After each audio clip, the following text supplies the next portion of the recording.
오늘 말씀은 그들의 죄를 그들에게 돌리지 아니하시고 라는 제목으로 은혜를 나누도록 하겠습니다. 고린도후서 5장 19절 20절입니다.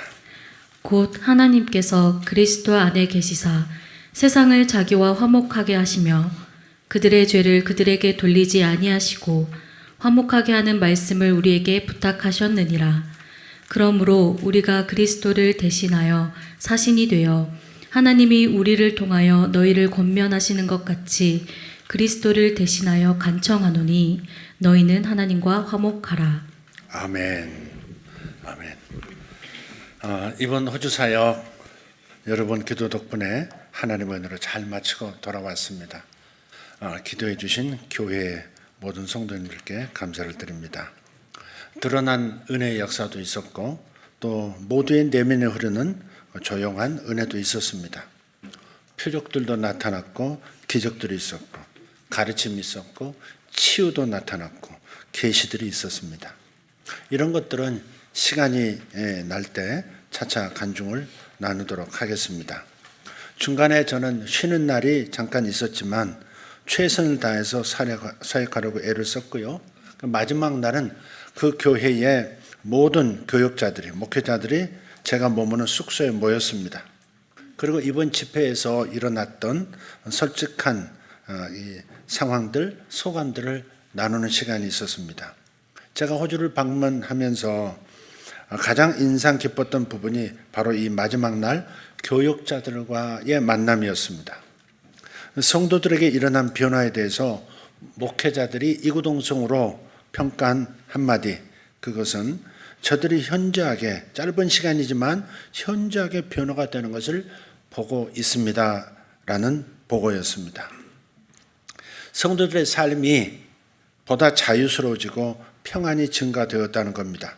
관계도 좋아지기 시작했고 사람들이 변하는 것이 눈에 보이더라는 거예요. 그리고 목회자 본인들에게도 제가 인도했던 집회 중에서 가장 좋은 시간이 바로 이번 집회였다, 그렇게 말해 주었습니다. 너무 감사했죠. 저도 사실 이번 집회를 진행하면서 이전과는 달리 더 평안했고요. 많은 자유를 느낄 수 있었습니다. 그래서 돌아오면서 비행기 안에서 생각해 봤습니다. 이번 사역의 열매 어떻게 온 것일까? 왜 지난번 이전에 있었던 사역과 다른 이런 열매들이 맺히는 것일까? 답은 하나님의 말씀에 대한 이해였습니다. 특히 신약 성경의 말씀에 대한 저 개인의 깨달음들이 그동안 저의 내면과 저의 사역에 조용히 스며들었었고 그것이 고스란히 드러난 시간이 이번 집회가 아니었는가 생각합니다. 따라서 새 언약의 말씀에 대한 깨달음 그리고 묵상이 얼마나 중요한지 모른다는 사실을 여러분께 다시 한번 강조드리고 싶습니다. 진리를 알지니 진리를 경험할지니 경험한 그 진리가 너희를 자유롭게 하리라 하셨습니다. 아멘. 진리를 여러분이 경험하시면 반드시 자유가 옵니다. 깨달음, 하나님의 말씀에 대한 깨달음, 특별히 새 언약에 대한 깨달음의 수준만큼 자유가 삶 속에, 심령 속에 나타나는 겁니다. 신약 중에서도 로마서 5장 13절의 말씀은 성경 전체를 이해하는 데 매우 중요한 구절입니다. 율법이 있기 전에도 죄가 세상에 있었으나 율법이 없을 때에는 죄를 죄로 여기지 아니하였느니라. 이 말씀에 의하면 죄를 죄로 여기지 않았던 때가 있었다는 겁니다. 그리고 그때는 율법이 있기 전이라고 합니다.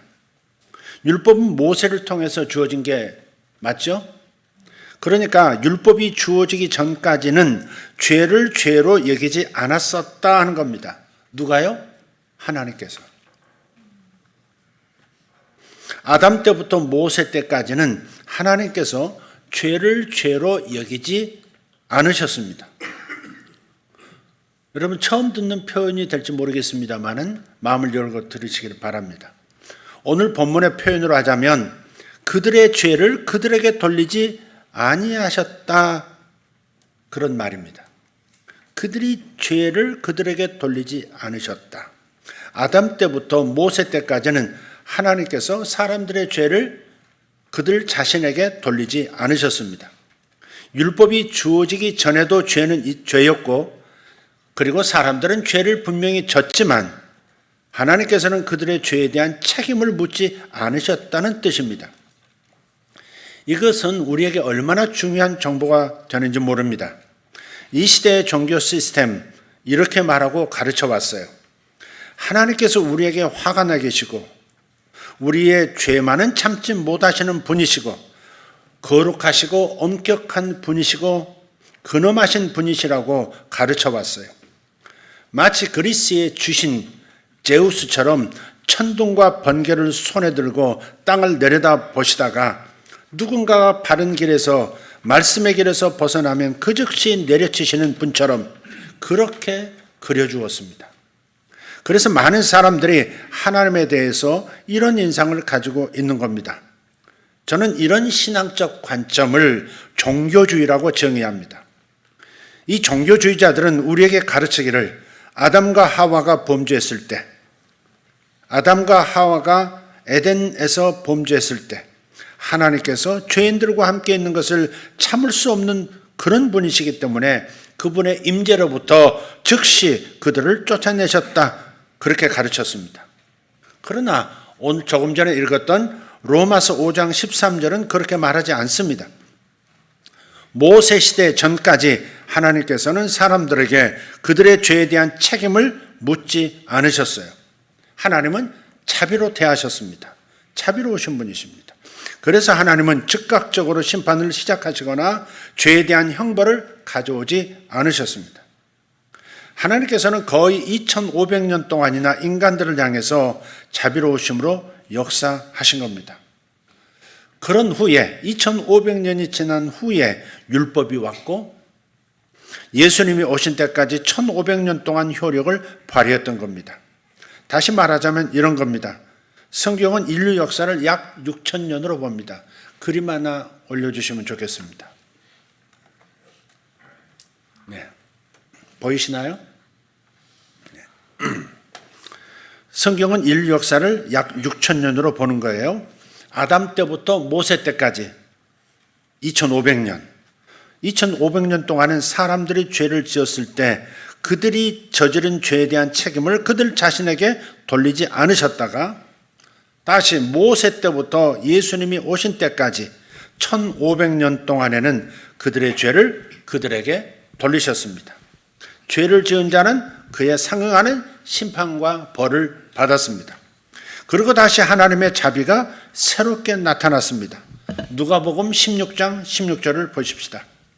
율법과 선지서들은 요한까지요.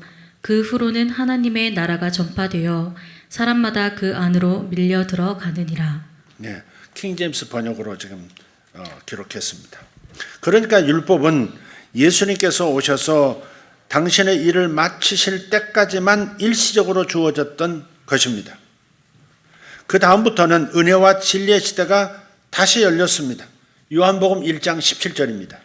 율법은 모세를 통하여 받았지만 은혜와 진리는 예수 그리스도를 통하여 온 것이라. 예수님을 통해서 온 것은 은혜와 진리입니다. 그리고 1500년, 바로 그 전 율법 시대 1500년은 모세를 통해서 율법을 지켜야만 했습니다. 예, 창조 이래, 다시 말해 아담부터 지금까지가 거의 6000년입니다. 인간의 타락부터 모세 때까지 2500년, 모세로부터 예수님까지 1500년, 예수님으로부터 현재까지 2000년, 합해서 6000년입니다. 율법이 있기 전 처음 2500년 동안 하나님께서는 사람들을 자비로 대하신 겁니다. 그들의 죄에 대해서 그들에게 책임을 묻지 않으셨다 하는 뜻입니다. 중간에 율법 1500년이 있었다가 다시 예수님 때부터는 더 이상 사람들의 죄를 그들에게 돌리지 않으십니다. 이 6000년 인류 역사 중에 자신들에게 죄가 돌려지는 율법 아래 있었던 기간은 불과 1500년 동안 뿐이라는 사실이 하나님의 본성이 어떠하심을 알게 해주는 대목입니다. 그럼에도 불구하고 교회는 이렇게 선포해 왔습니다. 하나님은 당신에게 당신의 죄에 대한 책임을 지금 묻고 계십니다. 그러므로 당신은 당신이 지은 죄에 대해 무언가를 해야만 합니다. 이렇게 말하는 겁니다. 우리는 예수님 때부터 이미 2000년 동안이나 율법 아래에 있지 않았음에도 불구하고 대부분의 사람들은 그것을 확실하게 알지 못한 채 살아가고 있는 겁니다. 그러니 대부분 그리스도인들은 아직도 율법 아래에서 살고 있는 셈이 되는 겁니다. 로마서 5장 13절에 의하면 율법이 오기 전까지는 죄를 죄로 여기지 않으셨습니다. 죄를 지었으되 그들의 죄를 그들에게로 돌리지 않았습니다. 다른 말로 다시 책임을 묻지 않으셨다는 말입니다. 이 사실을 다시 창세기로 돌아가서 살펴보기를 원합니다. 창세기 3장 22절 23절입니다. 주 하나님께서 말씀하시기를 보라 그 사람이 우리 중 하나와 같이 되어 선과 악을 알게 되니 이제 혹 그가 자기 손을 내밀어서 생명나무의 과실도 따서 먹고 영원히 살까 함이라 하시니라. 그러므로 주 하나님께서 에덴의 종산에서 그를 내어 보내어 그가 취함을 입은 그 땅을 갈게 하시느니라. 아멘. 예, 그러므로라고 하는 23절의 첫 번째 단어를 주목하십시오. 그러므로라고 하는 이것은 23절은 22절의 결과라 하는 뜻입니다. 22절 때문에 23절의 사건이 일어난 것이다 그 말이죠. 하나님께서 아담과 하와를 에덴 동산에서 내보내신 이유는 그들이 생명나무 열매까지 먹고 영생하지 못하도록 하기 위함이었습니다. 그러니까 이 구절은 다음과 같이 말하는 게 아닙니다. 하나님은 거룩하십니다. 거룩하신 하나님께서는 거룩하지 못한 사람들과 교제나 친교를 나누실 수 없기 때문에 그래서 아담과 하와를 동산에서 내쫓으셨습니다. 오랫동안 교회에서는 이렇게 선포되고 가르쳐져 왔어요. 우리의 삶에 어떤 죄나 더러움이 있다면 거룩하신 하나님께서는 우리와 아무런 관계를, 교제를 맺으실 수가 없는 것이다 라고 가르친 것과 같습니다. 하지만 이것은 이 구절이 말하는 바가 분명히 아닙니다. 주님께서는 아담과 하와가 동산에서 생명나무 열매를 먹고 영원토록 살지 않게 하시려는 그 이유로 그들을 동산에서 떠나게 하신 것입니다. 선악과를 먹은 채 타락을 했죠. 타락한 상태로 영원히 사는 것을 원하지 않으셨기 때문에 그래서 분리를 시키신 것이다 하는 겁니다. 그들이 에덴 동산을 떠난 후에도 여전히 하나님께서는 사람과 동행하시고 또 말씀까지 하시는 것을 볼 수 있어요. 여전히 귀에 들리는 음성으로 말씀하시면서 그들과 교제하십니다. 하나님께서는 한 번도 범죄한 그들을 떠나지 않으셨습니다. 아담뿐 아니라 그의 아들 가인에게서도 떠나지 않으시죠. 가인이 오히려 하나님의 임재를 떠납니다. 창세기 4장 16절을 보면 그렇습니다. 가인이 여호와 앞을 떠나서 에덴 동쪽 놋 땅에 거주하더니 가인이 여호와 앞을 떠났습니다. 가인이 하나님의 임재를 떠난 거예요. 하나님께서는 사람에게서 자신의 임재를 거두지 않으셨습니다. 사람들이 하나님의 임재를 떠난 겁니다. 우리가 그분으로부터 돌아서서 가버렸습니다. 그분께서 우리를 그분의 임재로부터 쫓아내신 것이 아니라는 겁니다. 그분은 죄 가운데 있던 인간들과의 교제를 끊지 않으셨습니다. 하나님께서는 율법의 시대가 될 때까지 사람들의 죄를 그들에게 돌리지 않으시고 여전히 자비로 인류를 다루고 계셨던 거예요. 그래서 우리가 생각을 바꿔야 될 부분이 이런 부분들입니다. 그렇다면 하나님께서는 왜 아담과 하와를 에덴 동산에서 내보내신 겁니까? 다시 말하자면 그들이 생명나무의 열매를 먹고 타락한 그 상태에서 영원히 살게 하지 않게 하시려는 그 사랑 때문에 그들을 분리시키신 것뿐이었습니다. 생각해 보십시오. 죄악된 상태에서 영원히 산다는 것 끔찍한 일이 아니겠습니까? 죄악된 상태에서 영원히 산다. 정말 끔찍한 일입니다. 타락한 세상에 살면서 죽을 수가 없다는 것은 어떤 것일까요? 이 타락하고 부패한 세상에서 영원히 살아있게 되는 것, 온갖 악행이 곳곳에 만연한 그런 곳에서 영원토록 살게 되는 것입니다. 이런 측면에서 볼 때 죽음이라고 하는 것은 참으로 유익한 것이 되는 겁니다. 죄 가운데서 영원히 사는 것, 그것은 하나님께서 인간을 창조하신 목적이 아니었습니다. 그렇기 때문에 이 세상을 떠나는 때라는 측면에서는 죽음을 긍정적인 것으로 바라볼 수 있는 겁니다. 전도서 3장 2절은 이렇게 말합니다. 날 때가 있고 죽을 때가 있으며 심을 때가 있고 심은 것을 뽑을 때가 있으며. 죽음의 때가 되면 우리는 모든 것이 완전한 또 다른 왕국으로 인도되어서 들어갑니다. 모든 것이 끝나는 것 같지만, 그래서 영면이라고 하지만 사실은 그렇지가 않다는 겁니다. 영결식 이렇게 말하죠. 영원히 이별한다는 거죠. 성경은 그렇게 말하지 않습니다. 다른 약속이 있습니다. 모든 것이 완전한 또 다른 왕국으로 우리를 옮겨주시는 겁니다. 그곳에는 더 이상 슬픔이나 통곡이나 아픈 것이 없습니다. 어떤 고통도 없습니다. 주님께서는 이 세계를 아셨고 또한 저 세계도 아셨습니다. 그래서 사람들이 타락한 상태에서 영원히 사는 것을 원치 않으신 겁니다. 우리는 그런 면에서 죽음이 사실은 축복이라는 것을 알 수 있습니다. 하나님께서는 아담과 하와가 생명나무의 열매를 먹음으로써 부패와 죄악 가운데 영생하기를 바라지 않으시는 사랑의 하나님이십니다.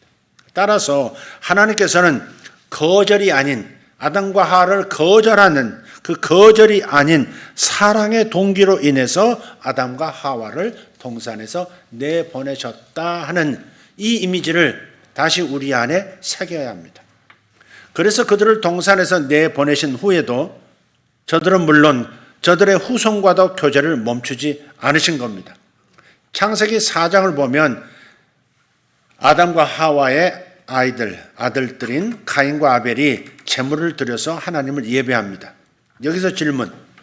가인과 아벨은 자신들이 하나님께 제물을 드리면서 예배해야 한다 하는 것을 어떻게 알았을까요? 어디에서 이 지식을 받은 것입니까? 어쨌든 가인이 자신의 제물을 받지 않으신 것을 즉각적으로 알았고요. 그것으로 인해서 마음에서 분노합니다.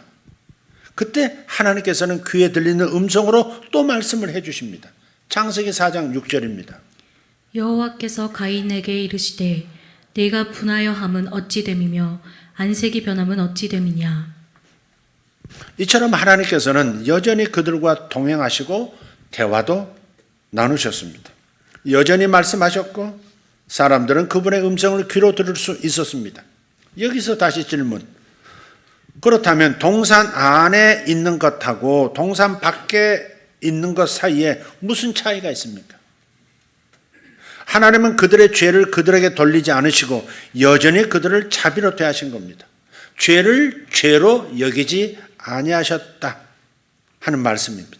오히려 가인이 분노하는 것, 그 이상의 죄를 더하지 않도록 막아주시기까지 하십니다. 7절입니다. 내가 선을 행하면 어찌 낯을 들지 못하겠느냐.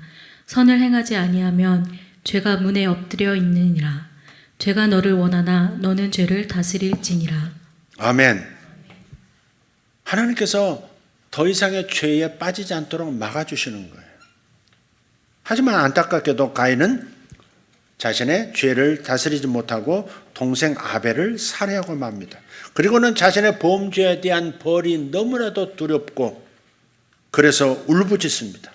그래서 하나님께서는 가인의 두려움과 그가 받을 해를 또다시 막아주시는 조치를 취해 주십니다. 13절에서 15절입니다. 가인이 여호와께 아뢰되 내 죄벌이 지기가 너무 무거우니이다. 주께서 오늘 이 지면에서 나를 쫓아내시온즉 내가 주의 낯을 배웁지 못하리니 내가 땅에서 피하며 유리하는 자가 될지라. 물은 나를 만나는 자마다 나를 죽이겠나이다. 여호와께서 그에게 이르시되 그렇지 아니하다. 가인을 죽이는 자는 벌을 7배나 받으리라 하시고 가인에게 표를 주사 그를 만나는 모든 사람에게서 죽임을 면하게 하시니라. 아멘.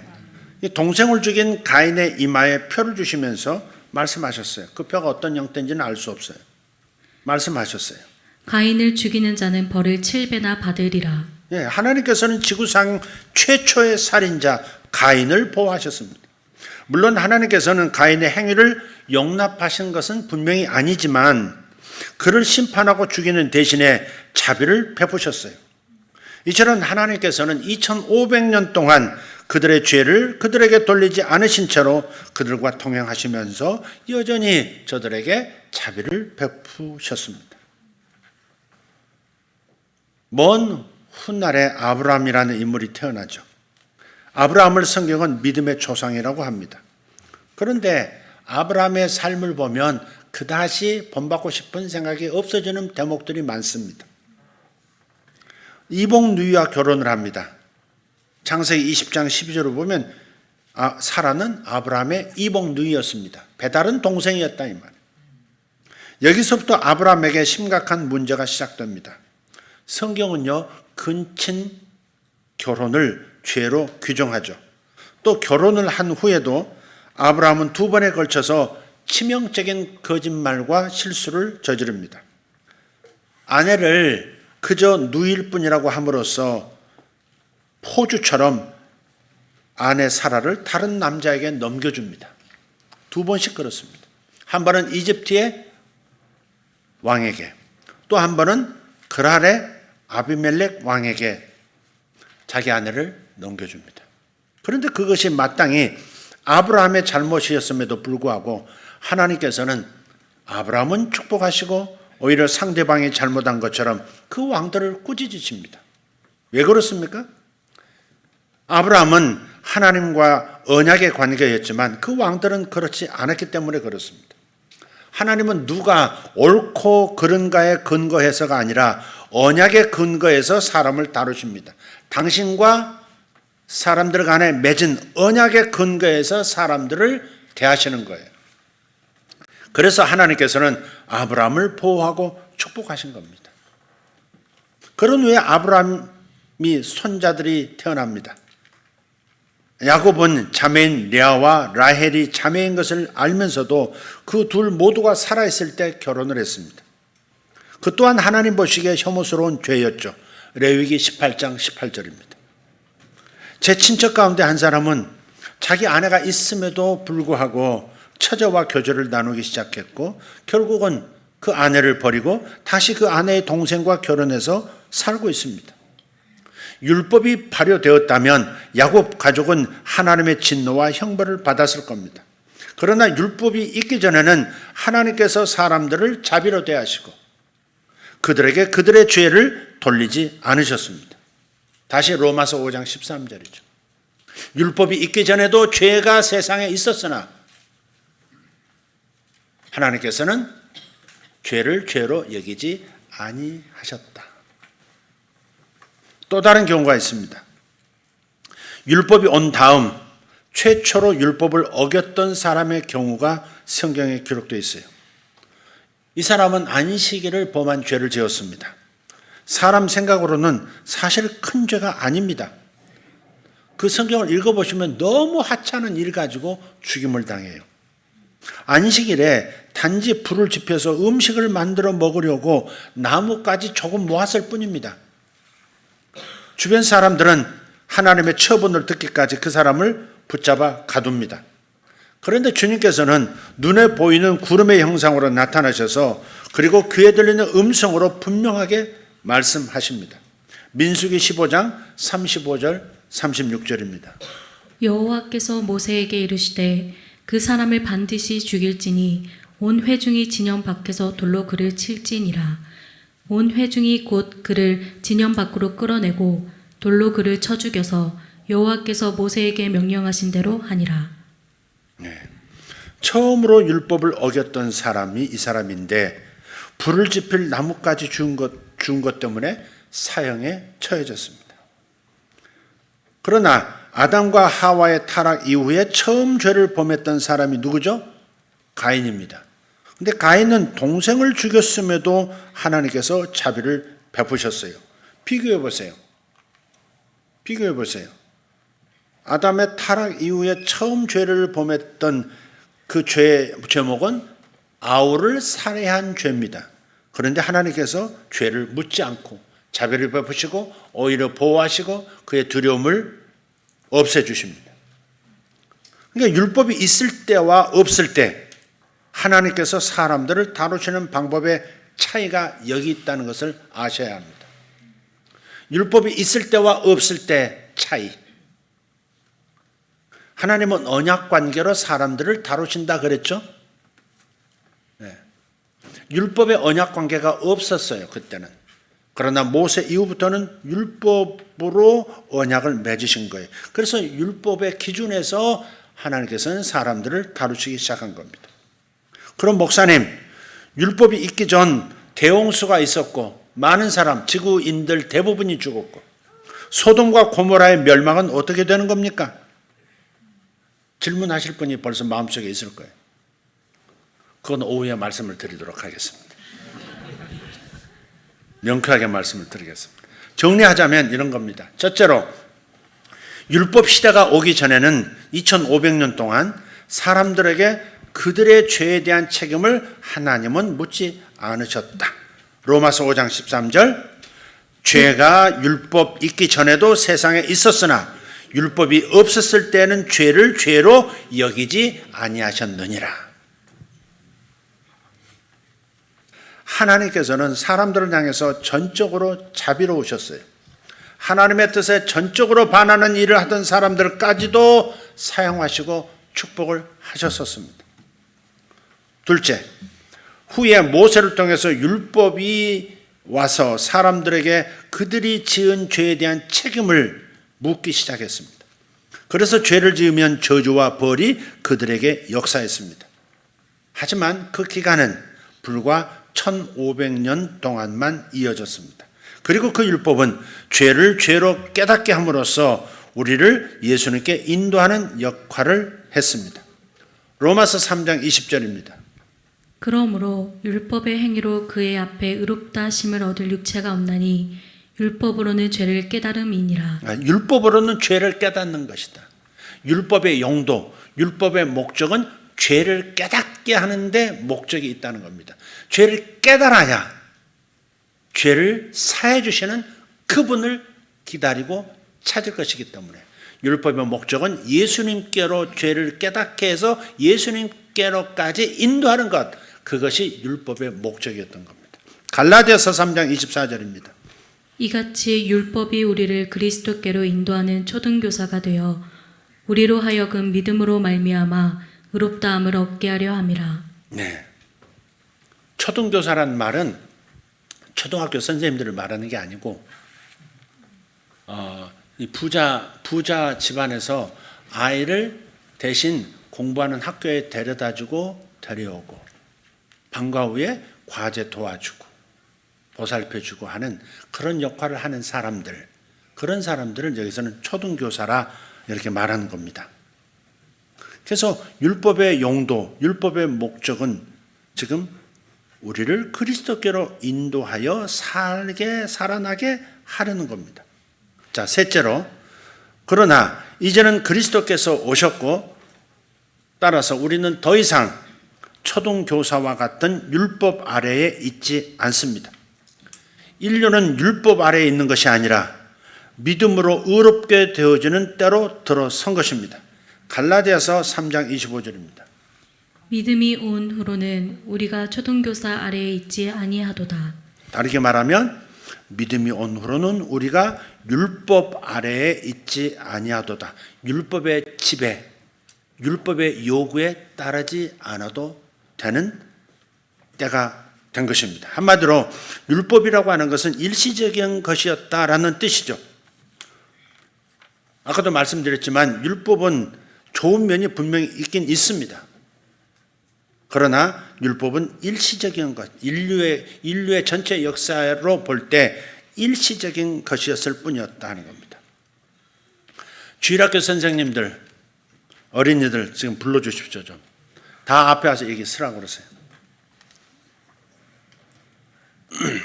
초등학교에서는 학생들에게 공부도 가르쳐 주지만 동시에 삶에 필요한 규칙을 알려주는 것입니다. 교회의 주일 학생들에게도 말씀을 가르치지만 다양한 규칙들도 제시가 됩니다. 그렇지만 1살, 2살, 3살, 4살짜리 아이가 모든 것을 다 이해할 수는 없는 법. 가정에서도 마찬가지입니다.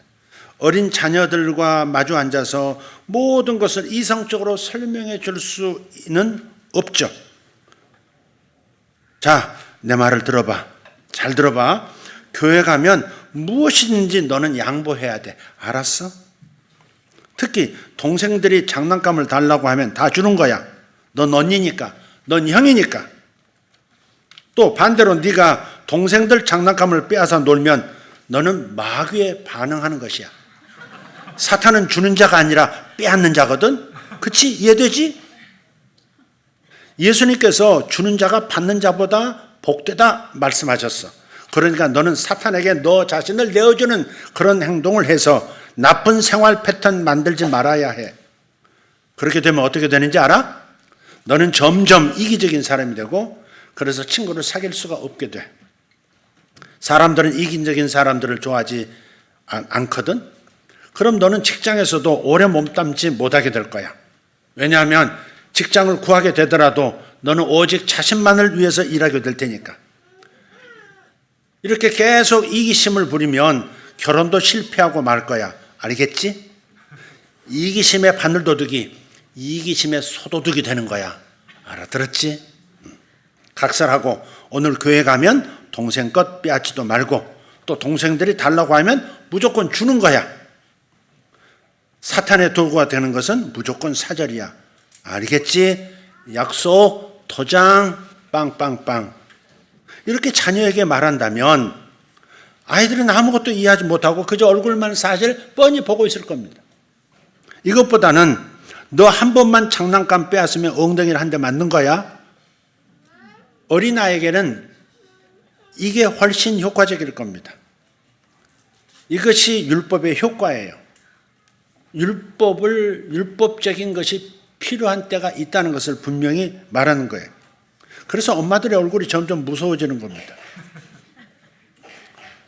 앞으로 나오세요. 빨리. 우리 등정요. 빨리 앞으로 나오세요. 네. 선생님들 앞으로 나오시고 아이들도 앞에 서봐요. 준이 빨리 앞으로 나와. 뭘 뒤돌아봐.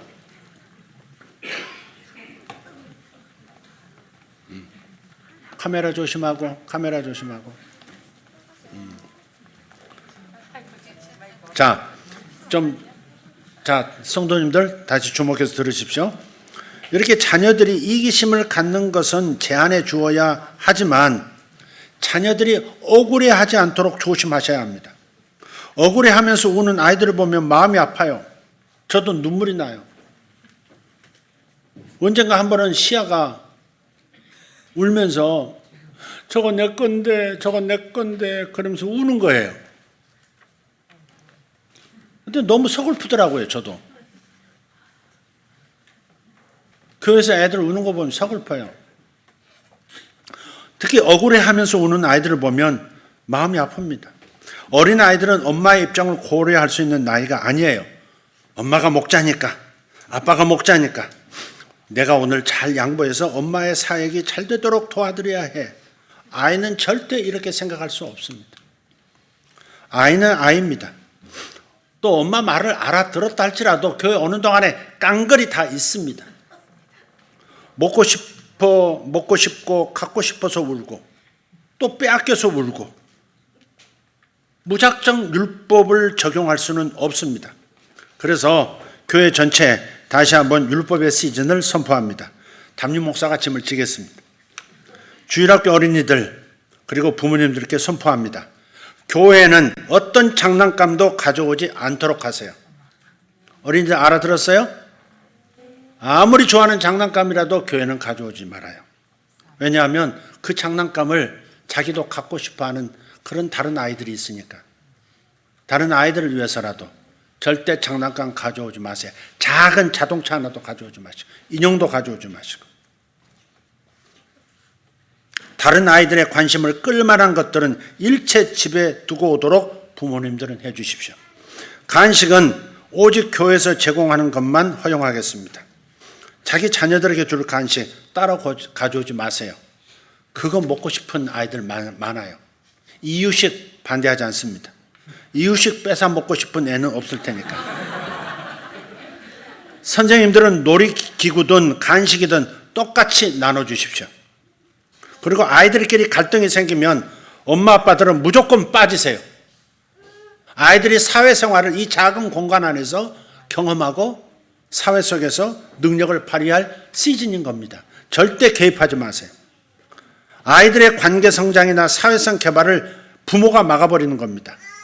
자기들끼리 질서를 만들게 하든지 잘 안 되면 차라리 왕사모님을 부르십시오.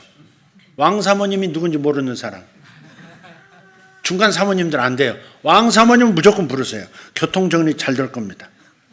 아이들도 마음 상하고 부모들도 마음 상하는 일이 교회 안에서 생겨서는 안 됩니다. 교회는 아이들이 오직 성경만 가지고 오도록 하시기를 바랍니다.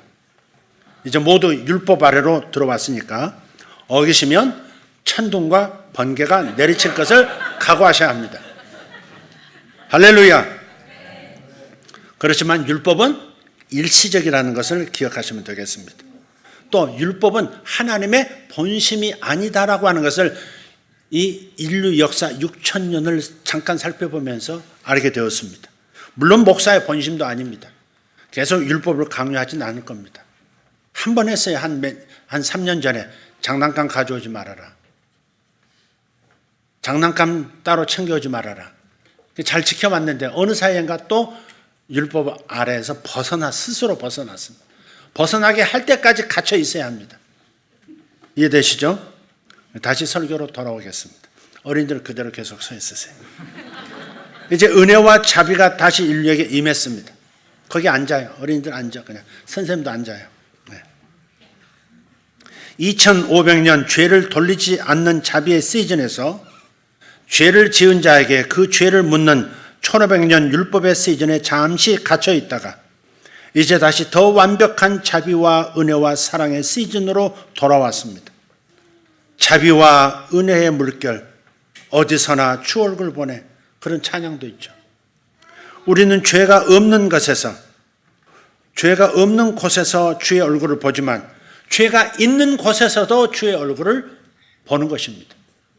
다시, 우리는 죄가 없는 곳에서 주의 얼굴을 보게 되지만 죄가 있는 곳에서도 주의 얼굴을 볼 수 있는 은혜와 자비와 사랑의 시대 안에서 살고 있습니다.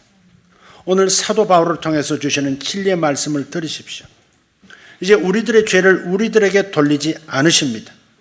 우리는 분명히 죄를 짓고 있습니다. 그럼에도 주님은 더 이상 우리에게 죄의 책임을 묻지 않으십니다. 고린도후서 5장 19절 오늘 본문 말씀, 그들의 죄를 그들에게 돌리지 아니하시고 아멘 합시다. 하나님은 하나님 당신의 본심 안으로 돌아오셨습니다. 율법은 하나님의 본심이 아니셨어요. 하나님의 본심으로 다시 돌아오신 겁니다. 그들의 죄를 그들에게 돌리지 아니하시고, 침묵은 아멘을 요구하는 것입니다. 그들의 죄를 그들에게 돌리지 아니하시고, 우리의 죄를 우리에게 돌리지 아니하시고, 당신의 죄를 당신에게 돌리지 아니하시고, 이번은 두 손 들고 아멘. 나의 죄를 나에게 돌리지 아니하시고, 아멘.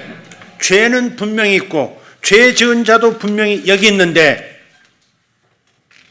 죄가 분명히 존재하고 죄를 지은 자가 여기 분명히, 내가 아는 바로 그 사람, 바로 나, 분명히 죄 지은 자가 분명히 있음에도 우리의 그 죄를 어디로 돌리셨다는 말입니까? 어디로 돌리셨습니까? 예수님, 당신 자신에게로 돌리셨습니다. 우리들에게 돌아와야 할 그 죄에 대한 책임을 누구에게로 돌리신 겁니까? 예수님 당신 자신에게로 돌리셨어요. 어제의 죄도 오늘의 죄도 심지어 내일의 죄들도 다 예수님 당신 자신에게로 이미 돌리셨습니다. 그래서 죄인들에게 그 책임이 돌아오지 않게 된 것입니다. 그래서 하나님에 대한 이미지를 다시 바로 하십시오.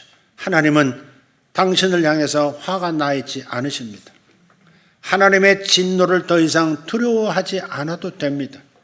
그러므로 1분 1초라도 이런 생각을 하지 않아야 합니다. 하나님의 화평을, 하나님의 화목을, 하나님의 평화를 받아들이십시오. 당신이 죄를 저질렀다 할지라도 그 죄는 당신에게 돌리지 않으십니다. 하나님의 말씀을 인정합시다. 하나님의 말씀을 정말 믿읍시다. 그들의 죄를 그들에게 돌리지 않으셨다. 나의 죄를 나에게 다시는 돌리지 않기로 하셨다. 그 죄는 어디로 돌아갔는가? 당신 자신이 다 당신에게 돌리셔서 당신이 벌을 다 처음 맞으신 겁니다. 그 죄는 예수님께로 이미 다 돌아가 버렸어요. 그래서 우리를 향한 하나님의 마음은 평화로 가득 차 있는 겁니다. 우리를 바라보시는 그분의 눈길은 항상 평화가 있으신 겁니다. 그래서 이 진리가 선포되는 곳에는 자유가 있는 겁니다. 진리를 알지니 진리가 너희를 자유롭게 하리라, 이 말씀은 바로 이 진리를 말하는 겁니다. 당신을 향한 하나님의 마음은 그저 화목하심, 화평하심, 평화로우신 뿐입니다. 그러니 please 하나님과 평화를 누리십시오. 제발 간절히 바라건대 하나님과 화목을 누리십시오. 다시 율법 아래 사는 사람처럼 율법 아래로 들어가지 마십시오. 내 모든 행동, 내 모든 삶의 행동, 모든 것들이 주님의 자비와 은혜 안에 있습니다. 숨쉬는 모든 순간들도 주님의 자비와 은혜 안에 있습니다. 죄 있는 곳에서도 주님을 볼 수 있는 그런 시대 안에 우리가 살고 있는 겁니다. 로마서 8장 1절, 그러므로 이제 그리스도 예수 안에 있는 자들에게는 결코 정죄함이 없도다. 예수 안에 있는 자들에게는 결코 정죄함이 없도다. 너 죄인이야, 나 죄인이야, 이 정죄함이 결코 없도다.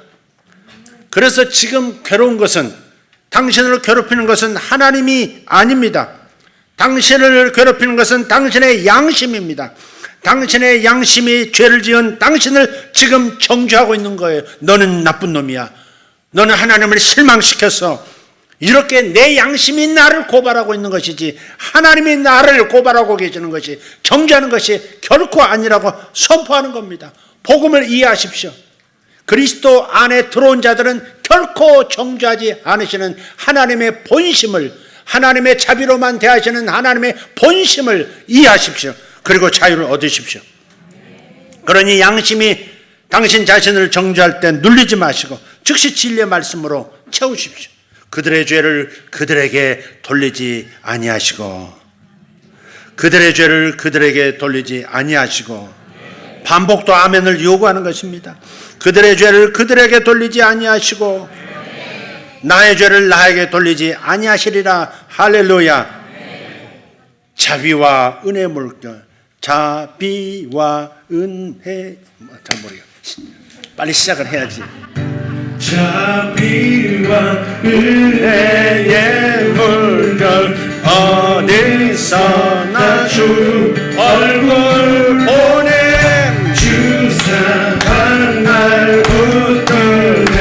오 놀라운 주님의 사랑. 일어나세요. 자비와 내 모든 삶의 행동 주 안에, 주님 안에 있네. 나의 숨쉬는 순간들도 내 모든 삶의 걸음 주 안에, 내 길도 주 안에 나의 숨쉬는 김혜연 선생님, 혜연 선생님 앞으로 올라와요.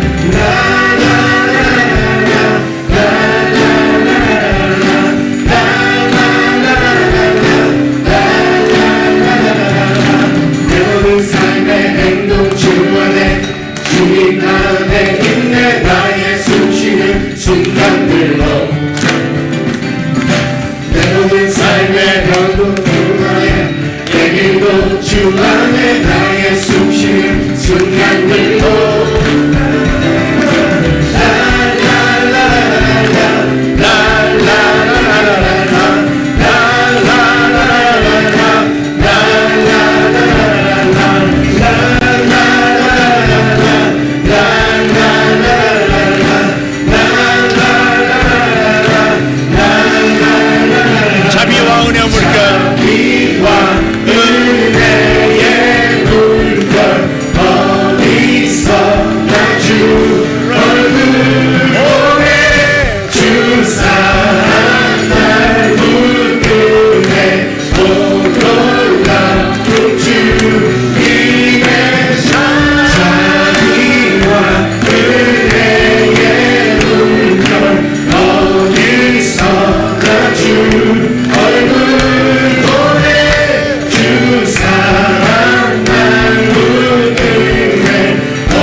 하나님은 당신의 죄를 당신에게 돌리지 않으십니다. 그렇게 인사하자고요. 하나님은 당신의 죄를 당신에게 돌리지 아니하십니다. 할렐루야. 아멘. 자신에게도 말해주세요. 하나님은 나의 죄를 나에게 돌리지 아니하신다. 아멘. 자비와 은혜의 시대를 사십시다. 이게 너무 큰 선물이어서 그대로 받아들일 수 있는 건가 하는 그런 황당스러움이 우리 그리스도인들 안에 있습니다. 너무 율법에서 벗어났음에도 불구하고 율법 아래에 걸쳐져 있는 것처럼 그렇게 가르침을 받아왔기 때문에 자신을 쉽게 용서하지 못하고 하나님께서 나를 용서하심처럼 나를 용서하지 못하는, 그래서 까칠한 내가 되어서 남을 괴롭히는 까칠한 내가 또 되어지는 겁니다. 주님의 사랑을 그대로 받아들이시고 하나님과 화평을 누리시기를 다시 한번 예수 이름으로 축복합니다. 축복합니다.